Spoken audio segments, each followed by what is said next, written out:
Olá, pessoal, tudo bem? Você deve estar estranhando, né? Cadê a Amanda? Cadê a Fê? Para quem ainda não me conhece, eu sou a Amanda Borges, também faço parte aqui do time do Cubo. Se você navega pelas nossas outras redes sociais, a gente já se conhece, mas se você curte ficar mais aqui pelo YouTube, muito prazer. Eu vou começar com uma pergunta. Já pensou que você, na sua empresa mesmo, seja ela do que for, pode criar sua própria fintech? Pois é. Seja muito bem-vindo e bem-vinda ao Cubo Comunidade de hoje com a Swap, solução que pode te empoderar nesse nível. Quem vai contar tudo para a gente é o Douglas Storff, co-founder da startup. Oi, Doug, tudo bem? Tudo Pode bem, entrar Manu? aqui, ó. A tela é toda sua. Prazer. Muito legal estar aqui com vocês hoje nessa conversa, apresentando um pouquinho da empresa, contando um pouquinho da nossa trajetória. E como você falou, né, como que a Swap pode empoderar outras empresas a terem sua própria fintech. Não, é isso. É a gente que agradece a sua presença aqui. Pessoal, para vocês entenderem, a startup do Doug se apresenta como máquina de criar fintechs. Vamos começar explicando tudo isso, então, Doug? Como funciona a sua solução? Vamos lá. Hoje em dia é muito comum você ver por aí um grande número de empresas que estão lançando seus próprios bancos, né? Dentro do aplicativo, ela tem lá uma carteira digital, onde você consegue manter saldos, fazer compras, transacionar, muito além do que normalmente era possível antes, né? Antes você normalmente colocava o dinheiro ali dentro da tua conta para consumir dentro do próprio aplicativo, e hoje cada vez mais é comum você ver esses aplicativos transacionando com o mundo externo, né? No final das contas, a Swap ela nasceu justamente para esse problema, para resolver esse problema, que é permitir às empresas terem carteiras digitais e que possam ter liquidez, né? Que elas consigam transacionar com o mundo. Então, aquilo que, do ponto de vista do usuário, parece muito simples, que é ali um aplicativo que aparece um númerozinho, tem lá R$ 100 depositados e eu passo um cartão e automaticamente, magicamente, esse dinheiro sai da minha carteira e vai para pro lojista, né? Por exemplo, se eu fizer uma compra, para que tudo isso aconteça, tem todas essas questões de conexão, de segurança, de regulação que precisam estar conectadas, né? Fazer tudo isso, tipicamente, era um processo muito longo para qualquer empresa, porque você tem que ir atrás, né, fazer negociações com cada uma dessas partes relacionadas, né, e que te fazem construir esse conjunto inteiro de solução que permite você transacionar o dinheiro. Você, depois de fazer toda essa parte negocial, você ainda ia ter que desenvolver do ponto de vista tecnológico, todas essas integrações, e fazer tudo isso funcionar dentro de um ambiente seguro requer uma infraestrutura também bastante grande. Então, conforme você vai falando todos esses pontos aí, você vai vendo que é um trabalhão fazer tudo isso. E isso impedia muitas empresas de lançarem o seu produto justamente porque elas não tinham dentro de casa nem o expertise, nem o tempo, nem os recursos necessários para fazer tudo isso acontecer. A Swap, ela se propôs, então, a ser uma empresa que encurta esse caminho, na medida em que a gente já faz todas essas conexões e entrega isso tudo pronto através de APIs, de uma forma muito simples para que o cliente consiga muito rapidamente se integrar conosco e lançar o seu produto, né, sua carteira digital, que pode aí, no final das contas, transacionar fazendo uma transferência bancária, um pagamento de contas ou emitindo um cartão de crédito pré-pago Mastercard, que é aceito em quase qualquer lugar no Brasil, né? Uau, um verdadeiro banking as a service, né, Doug? Sim, sorte a nossa Exato. ter vocês aqui com a gente. Uma solução dessa não podia deixar de estar no Cubo, com certeza. Sem dúvida nenhuma. É um prazer nosso estar no Cubo, né, fazer parte dessa comunidade que é tão rica, né? Quando a gente olha lá nos grupos, nos canais de comunicação, a gente vê uma diversidade tão grande de empresas e empreendedores que fazem parte dessa rede, e é justamente para essa comunidade que a gente nasceu, no final das contas. Um dos grandes problemas que a gente viu antes de montar a Swap é que existia uma barreira de entrada gigantesca para você conseguir lançar um produto como esse, né? E aí, só empresas já muito grandes, estabelecidas e com muito caixa, que tinham acesso a esse tipo de produto e serviço. E uma das grandes conquistas que a Swap traz para o mercado é empoderar justamente os empreendedores em qualquer fase que eles estiverem, né, a realmente lançarem seu produto, realmente testarem a ideia, conseguirem colocar esse produto na rua, ver como que ele responde, né, e daí para frente conseguir escalar. A gente faz isso com bastante prazer e certamente essa comunidade é uma comunidade alvo, né, para a gente, na medida em que aqui dentro nascem muitas das ideias, muitos dos possíveis casos de uso que precisam de um Banking as a Service, e a gente se sente muito honrado de poder estar aqui inserido nessa comunidade e poder prestar serviço para quem precisar da gente. Ai, muito legal. E assim, é justamente até por essa troca, né, que já acontece dentro do Cubo, e a gente tenta trazer um pouquinho dela aqui também para o Cubo Comunidade, que eu imagino o quanto de desafio a startup já passou até hoje, né? Então, até por conta disso, acho que é interessante a gente contar como foi para quem está assistindo a gente. Conta aí um pouquinho. Olha, desafio é o que não falta na vida de qualquer empreendedor, né? Acho que isso é parte até da proposta, né? Do que a gente busca quando a gente decide seguir um caminho desse. O nível de aprendizado é muito grande e o quanto que a gente cresce como pessoa, como empresário, como profissional nessa jornada também é, né? E no caso da Swap não foi nada diferente.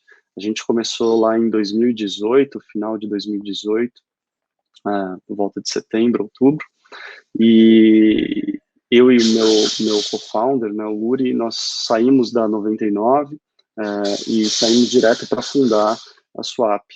E começa o desafio aí, né? Você sai de uma empresa que já grande, consolidada, estabelecida, e de repente você se vê na sala de casa com um computador, um PowerPoint, algumas ideias e muito até tempo livre, né? Porque você fala, como que eu ando, como que eu vou fazer isso, como que eu tiro do papel essa ideia? E aí começam as primeiras reuniões com possíveis clientes, possíveis investidores, e um montão de nãos, né? O que não falta nessa fase são muitos nãos, ou talvez, mas muito poucos sim. E aí acho que esse é o primeiro grande desafio, né? Você conseguir passar essa barreira, você realmente acreditar na ideia e continuar perseguindo, apesar dos múltiplos nãos aí que você vai recebendo, das diversas barreiras que você vai encontrando. Uma vez que você consegue passar isso, vem o grande desafio de você convencer outras pessoas a se juntarem, né, à sua ideia. O recrutamento ali, o começo do recrutamento, você tirar profissionais competentes dos seus empregos estáveis, né, para embarcar nessa aventura, para realmente acreditar nesse sonho, ter essa vontade de criar algo do zero, tirar do papel, não é simples, e nem é algo muito linear, né? Você vai acertar algumas vezes, errar outras. A gente teve esses desafios, né, de ajustar cultura, ajustar o perfil, ter aqui as pessoas que realmente entendem, né, o propósito do que a gente está buscando, tem a garra para conseguir continuar movendo, né, o business para frente, e que realmente compram o desafio. E aí você começa a construir o produto, que não vai ser o produto dos sonhos na primeira versão, né? Tem até gente que diz que se você não se sente levemente envergonhado do primeiro produto que você lança, você provavelmente demorou demais para lançá-lo. E acho que todo mundo vive esse dilema, né? Eu poderia fazer um pouco melhor, poderia cuidar um pouco mais de um detalhe, mas no final das contas, você precisa começar a aprender, você precisa ir para a rua, precisa começar a testar. Acho que no caso da Swap, esse dilema é ainda mais profundo, porque o produto mínimo que a gente consegue construir ainda requer muito trabalho, né? A gente está falando de uma infraestrutura que tem que ser muito sustentável, muito confiável, que não pode falhar. O dinheiro simplesmente não pode sumir, né? Eu não posso receber R$ 100, deveriam estar depositados na conta da Manu e de repente tem R$ 80 lá. Isso é inadmissível, não tem como acontecer. Então, tem esse grande dilema de qual é o produto que eu consigo pôr na rua, que ainda não está completamente pronto, não está, né, lindo, maravilhoso, mas que ele precisa ser estável, confiável, seguro, precisa performar no final das contas, né? E aí você começa a pôr esses produtos e eles vão crescendo, né, vão tomando vida própria, e você começa a atrair os seus primeiros clientes, começa a aumentar o time, e a gente vai se empolgando com isso tudo, né, vendo aquele sonho que era muito incipiente começar a tomar forma. E aí vem a pandemia, que certamente afetou todo mundo, não foi diferente com a gente, mas pegou a gente num momento extremamente sensível. A gente estava, no começo do ano passado, em fase de captação, né, e a pandemia, obviamente, deixou todo mundo num estado de alerta, com dúvidas sobre, né, se investe, não investe, para onde vai o mundo. Isso teve um impacto muito grande na gente. A gente demorou mais para captar do que a gente estava planejando, e a gente teve que ajustar o curso, né? A gente reduziu o time, apertou bastante o cinto, focou muito num produto principal, que na época era a gente lançar a nossa processadora de cartões pré-pagos, que era o que realmente a gente acreditava que naquele momento ia levar a gente para um próximo passo. A gente, sabe, espremeu o máximo que dava, conseguimos lançar a processadora em agosto do ano passado, recebemos uma nova rodada, né, de captação, que foi o que nos impulsionou e permitiu que a gente continuasse investindo no produto, e agora a gente está escalando cada vez mais. Desde que a gente lançou a processadora, a gente vem crescendo cerca de 30% ao mês, todos os meses, né, com novos clientes, com mais volume sendo transacionado, com novos swappers entrando, e aí, bom, chegam as dificuldades do crescimento também, né? Agora a gente está muito focado aqui em fazer a nossa cultura escalar, ajustar todos os processos de comunicação, na medida em que a empresa vai passando ali de 30, 40, daqui a pouco chega em 50 pessoas, todos esses desafios vão também tomando proporções cada vez maiores. Ou seja, o que não faltou foram desafios e aprendizados nessa jornada. Nossa, com certeza. Mas aqui agora, o que eu quero falar para você que está assistindo a gente nesses últimos minutos a gente teve uma aula, né, de como que é empreender realmente, né, e quais são os desafios e como que esse ecossistema é viciante, né? Você viu, o Douglas saiu da 99, né, que é o nosso primeiro unicórnio brasileiro, né, startup que está aí na mão, no celular de praticamente toda a população que utiliza smartphone, né? Então, eu acho que até a minha próxima pergunta, Doug, tem bastante a ver com esse histórico que você contou, mas com uma outra perspectiva. Queria saber para você, Douglas, empreendedor, porque uma coisa é o desafio da empresa, né? Outra é os desafios, que certamente não são poucos para quem está desenvolvendo tudo isso. Então, assim, como é que foi estar na pele dessa pessoa, né, que estava ali justamente vivendo todos esses anseios, né, de, putz, estou na sala de casa, criando algo que eu não sei como é que vai ser, de puxar pessoas, né, que estão aí realmente nos seus trabalhos ou com outro caminho, né, para sua carreira e, de repente, trazer ela para embarcar nesse sonho e fazer com que tudo isso aconteça e dar certo. Como é? É muito divertido. Não vou dizer que é simples, né? Assim, você passa realmente por altos e baixos. É, é bem interessante. Assim, no começo, os altos e baixos chegam a ser até dentro do próprio dia, né? Você vai numa reunião com um possível investidor e você sente aquela animação do investidor e fala, deu tudo certo, tô rico. E aí você vai almoçar, e você vai falar com um cliente e o cara fala, mas você não tem produto, como é que, né? Não tem nada aqui para fazer. Aí você fala, puxa, acabou a empresa.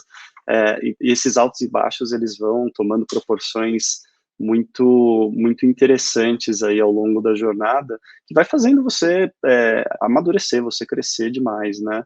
Mas assim, principalmente é, eu, eu realmente sinto na pele o que fala muito, né, no livro Hard Things About Hard Things, que nada te prepara para essa posição, né, nada te prepara para ser um CEO, um fundador, até você de fato estar lá. E isso parece muito óbvio, parece fácil de entender, mas só no dia a dia, quando você está realmente vivendo, é que você entende a profundidade dessa afirmação. Porque realmente nada te prepara para você passar por um ciclo de contração, né, onde você tem que reduzir o time, fazer isso num contexto onde todo mundo acabou de ir para casa e pela primeira vez está todo mundo, sabe, quase enjaulado, e você, por vídeo, ter que tomar esse tipo de decisão, esse tipo de atitude. Isso certamente mexe profundamente com a forma como você encara as coisas, né?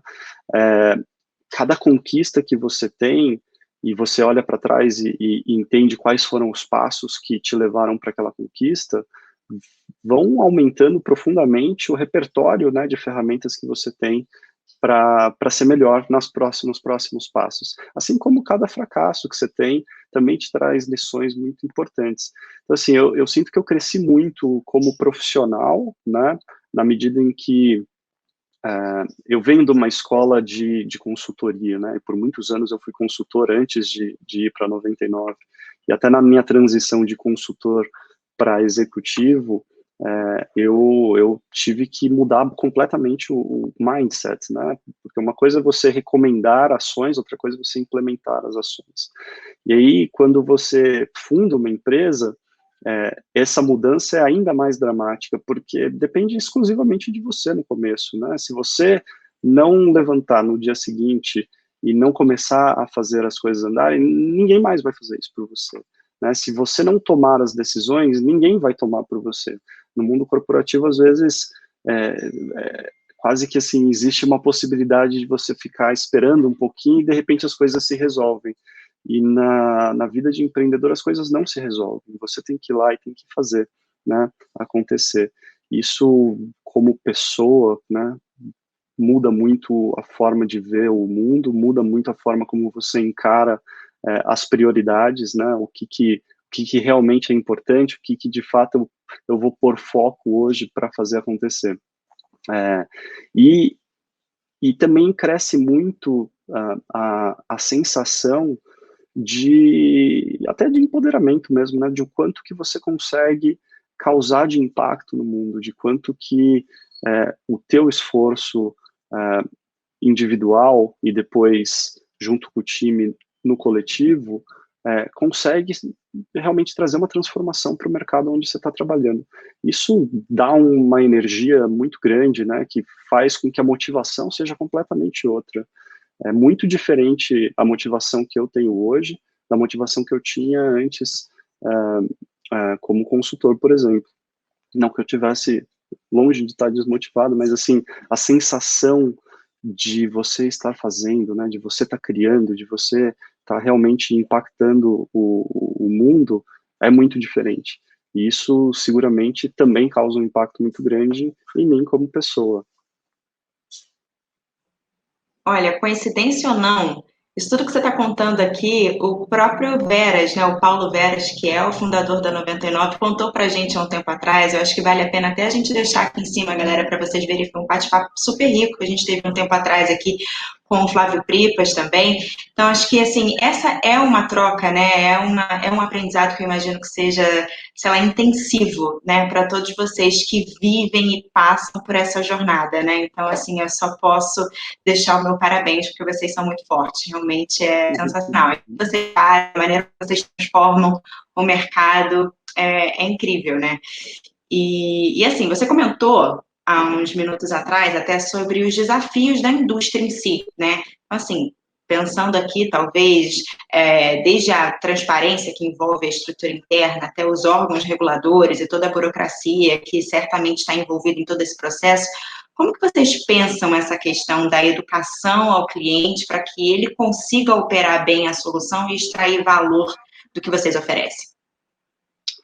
Olha, é muito interessante isso, porque apesar de a gente lidar, né, no dia a dia com o produto, né, todos nós temos ali uma conta que a gente opera.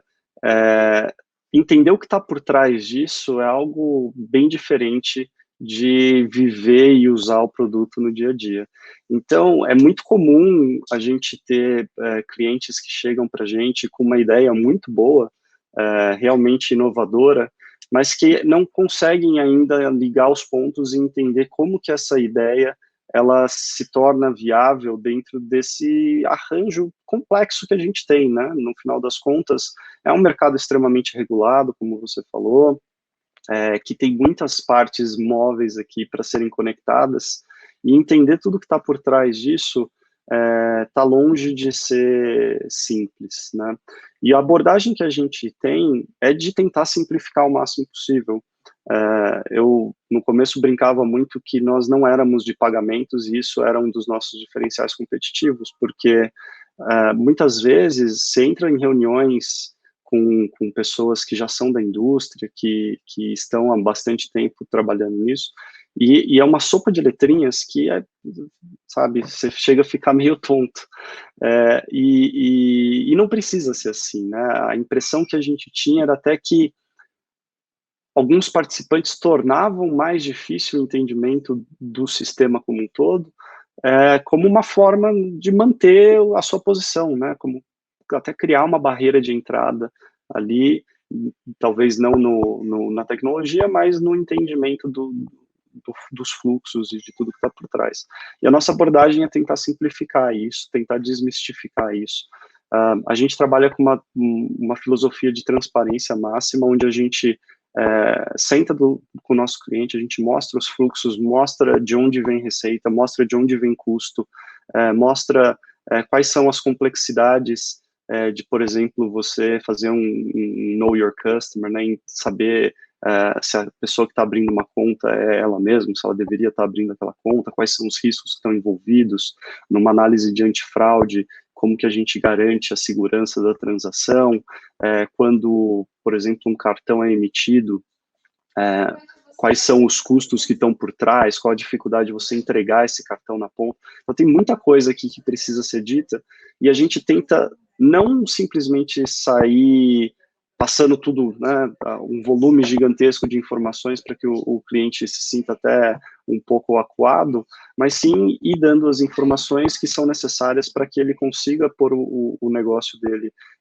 para rodar, sem ficar se preocupando com os mínimos detalhes, né? A gente, no final das contas, se dispõe a absorver grande parte da complexidade, mas sem necessariamente esconder as coisas do cliente. Então, esse balanço entre dar a informação que ele precisa, que é importante para que ele até cocrie e desenvolva o business dele, versus pegar todas as resoluções do Banco Central e fazer uma pasta e entregar na mão dele. Uma abordagem muito mais participativa, muito mais colaborativa nesse sentido, mas que é super necessária, dado, de novo, a complexidade da indústria e a necessidade de estar aqui dentro das barreiras, né, impostas pela regulação. Boa.